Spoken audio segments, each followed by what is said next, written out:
To have another kiss. Mike, I want to go to phone calls with you on ClimateGate, but some of these other issues, Obama sent close to 40,000 additional U.S. troops to Afghanistan in the last 11 months, but the media never talked about that. We would just see little blurbs about incremental 4,000, 5,000, 10,000, 2,000, and they've sent more UN troops. They've sent more NATO forces. They've hired more Afghan troops. It's over 340,000 troops now, the Associated Press reports, against the Taliban, outnumbering them 12-1.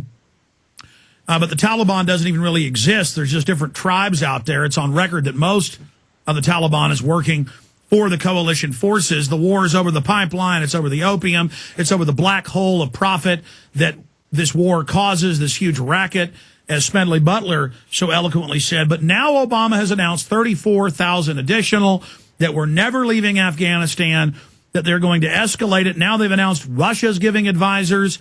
They're giving Black Shark attack helicopters, their latest Type Hind. Just crazy alliances going on. What is Afghanistan really about?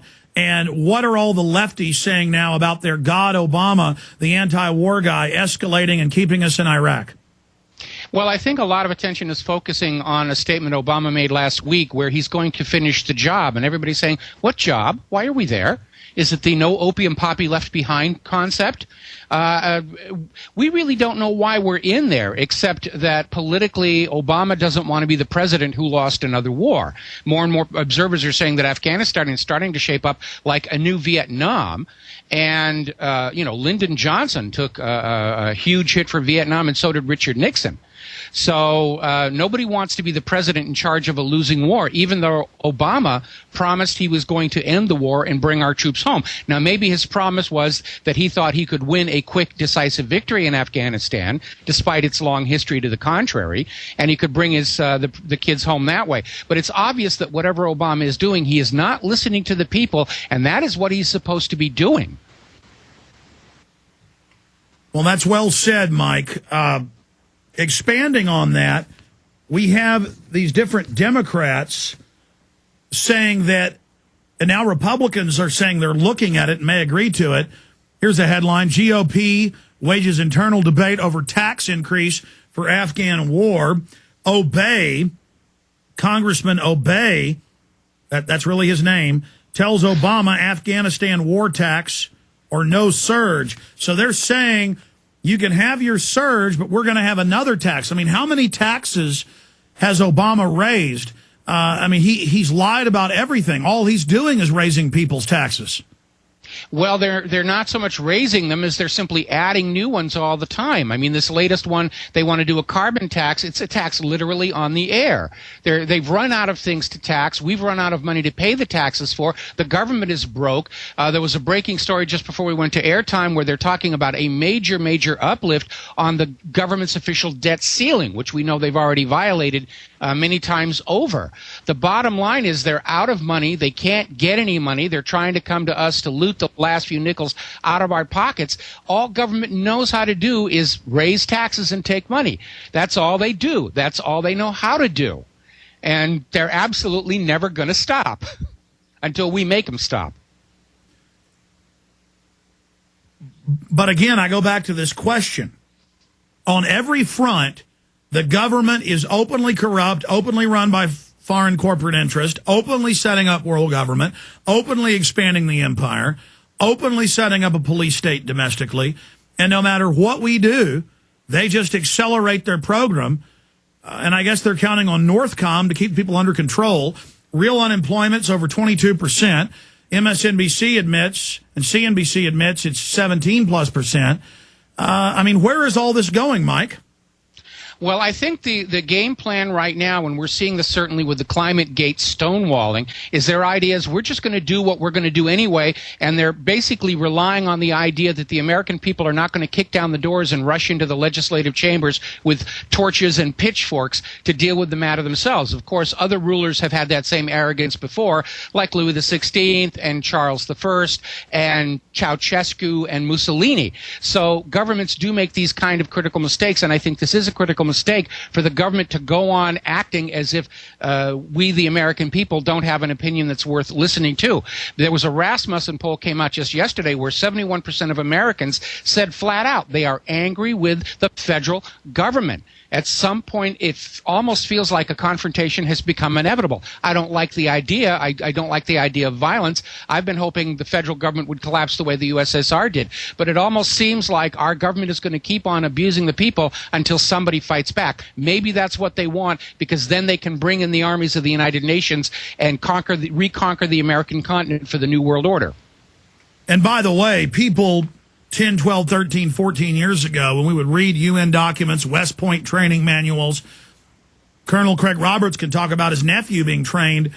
They had Wesley Clark there, and he said, you will serve the UN. We may use UN troops in America to quell the American people. Now that's in the Northcom documents. They had NLE 09 with FEMA a few months ago, FEMA.gov, saying troops from 14 foreign nations are training to take on the American people. And folks couldn't believe that, just like they couldn't believe the Copenhagen Treaty was world government. Now the UN says it's world government. I mean, people have got to face the facts. We are being conquered right now by a group of illegitimate crooks. It's absolutely right, and you need to understand something about the global government. I mean, I'm opposed to the concept completely for reasons I've already gone into. But if you have a government that is coming into being by way of deception and lie and fraud, then this will be a government that can never be honest with its population, can never allow dissent, can never allow examination. They're already talking about making climate denial on a crime on the par with Holocaust denial. It is going to be an absolute tyranny, because they will not be able to allow any freedom whatsoever, or the first thing that's going to happen is the people are going to say, wait a minute, why are we listening to you if it's all a lie? So, again, how does this come to a head? How do you see this ending? I see it ending with enough people getting angry around the world to start kicking on the doors of the legislature and the ruling palaces and say, look, we're not going to go for this anymore. You can sign all the Copenhagen treaties you want. We're not going to go along with it. It's like Gandhi did in India, non-cooperation. You can pass all the laws you want. You can print up all the little fancy pieces of paper that say you have a right to my money and my property. But if I don't go along with it, if I refuse to believe it, if I no longer am enslaved by these beliefs that you are trying to put in me, then it's not going to work. You can run around with your fancy papers and stuff. There are, 300 million Americans out here. They're buying up guns and ammo. And if it comes down to a question of absolute force, the federal government is going to lose. And I know they've got the portable torture machines, those pain ray guns and tasers and all this other stuff they're buying with our money, I might add. But the bottom line is they can target a few small dissenters and put them through a great deal of grief. But if the American people, all 300 million, got angry at the same time, this federal government would be gone 24 hours later. And they know that. And it took 5%. 3 to 5, depending on which historic numbers you look at, to defeat the British. We have way more than 5%. I mean, as you said, over 50% are ready for revolution. The left-right paradigm, where they play the left and right off against each other so the people never actually deal with the actual power structure, that's wearing thin.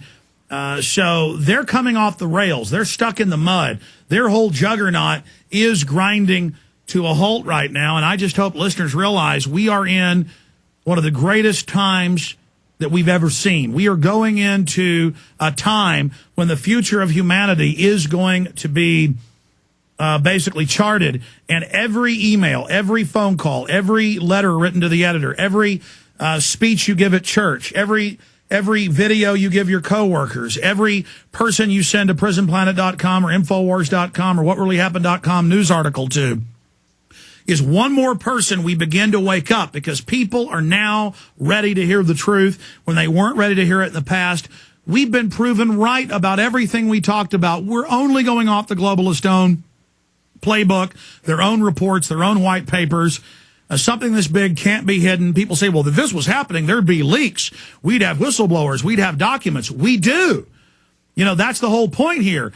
And, I can rant and rave about this all day. It's just so mind-blowing to now be alive in this time. Let's go to callers on ClimateGate. Kerry in Kansas, you're on the air.